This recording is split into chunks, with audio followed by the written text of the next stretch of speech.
دوه نعمتونه داسې دي چې خلک د هغې په باره کې په کوتاهۍ کې پراته دي.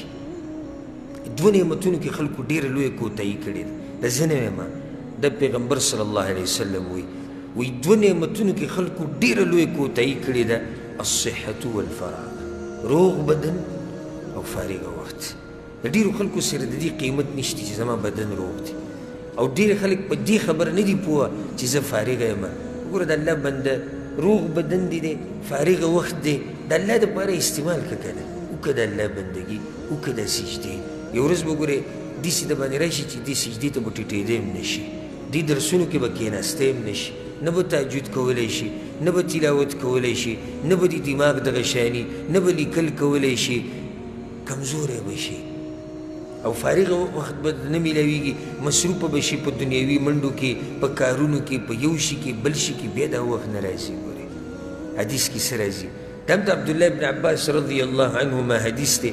څو پیري ما تاسو ته بیان کړی هم دی او مشهور حدیث دی. شیخ الباني رحمه الله په صحیح الجامع کې صحیح کړی هم دی: اغتنم خمسا قبل خمس.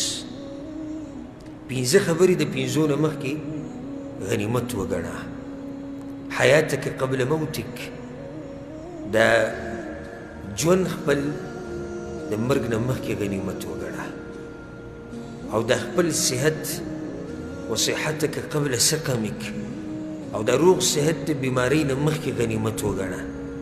و فراغک قبل شغلک، او د فارغه وخت د مصروفه کېدو نه مخکې غنیمت وګڼه.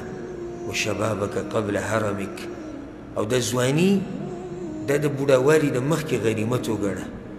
و غناک قبل فقرک، او د مالداري د څه نه مخکې غنیمت وګڼه؟ د غریبۍ نه مخکې. نو ډېر خوش قسمته انسان دی هغه چې الله وله ژوند ورکړي، اوږد ژوند وله ورکړي، او دی د دې ژوند نه څه واخلي؟ فایده واخلي. که تاسو وایئ چې موږ هسې ژوند تېروو، سا به کته به راکېږي او مرګ به راباندې راشي او خبره به ختمه شي. داسې ژوند خو زناور هم تېروي، زناور هم دا ژوند تېروي. مړه شي خبره ختمه شي، خو زما او ستا خو خبره نه ختمېږي که نه. ثم إنكم يوم القيامة تبعثون. الله وی تاسو باندې خبره داسې نه ده که نه، بیا به قیامت کې الله ته ودرېږي. مرګ سره خبره نه ختمېږي. که د مرګ سره خبره ختمېده یو ما او تا به ژوند تېر کړی وه، خبره به ختمه شوې. خو داسې خو نه ده که نه. ځکه حدیث کې راځي دا ډېر برکتي انسان دی. واورئ، برکتي انسان وپېژنئ او بدبخته انسان وپېژنئ. امام ترمذي دا حدیث راوړی د نفیع ابن حارث الثقفي رضی الله عنه. یو کس راغی پیغمبر صلی الله علیه وسلم پسې، وی یا رسول الله، یا صحابه کرامو به ډېر ناشنا تپوسونه کول، زار شم او قربان شم د هغوی د تپوسونو، ډېر ناشنا تپوس یې وکړو.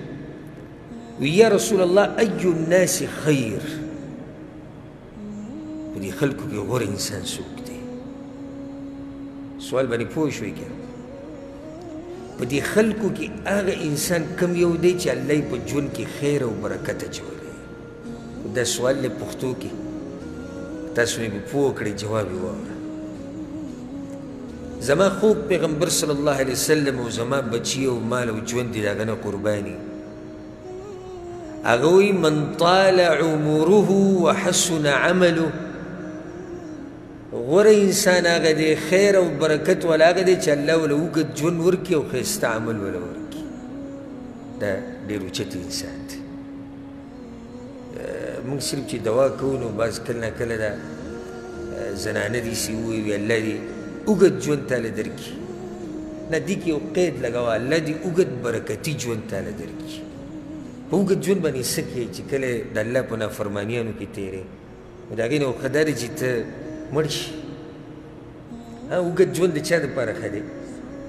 وحسن عملو. دې صحابي خبره په دې ځای ونه دروله، ښایسته تپوسونه یې کړي دي، زموږ د زړه ارمانونه یې پوره کړي. وی فأی الناس شر، په خلکو کې یا رسول الله بدبخت او شري انسان څوک دی؟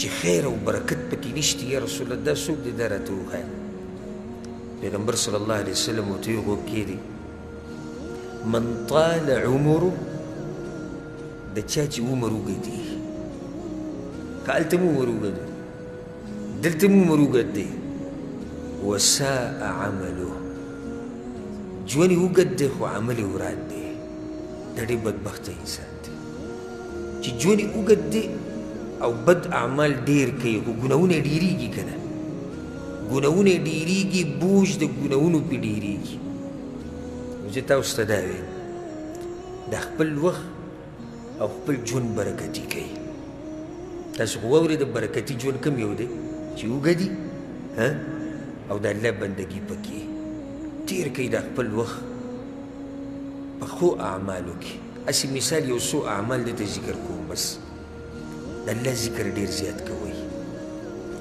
ډېر زیات د الله ذکر کوئ زه وایم اسان عبادت دا دی مال بې لګي نه وخت بې لګي نه څه محنت او کوشش پکې شته نه الله یادوه که نه هر وخت الله یادوه په هره زمانه کې په هره ځمکه الله یادوه رب العالمین به درله ډېر اجرونه درکړي موږ ځای په ځای درسونو کې بیان کړي دي او الحمدلله تاسو ته معلوم هم دي معمولي اذکار دي او الله به په زرګاو په لکاو په اربونو کربونو اجر ورکوي دا نه وخت نه اخلي د خپل وخت قیمتي که د الله ذکر ډېر کوه سحر ماښام مانځه نه بعد عامو اوقاتو کې او چې الله یادوي الله به دې یادوي فاذکروني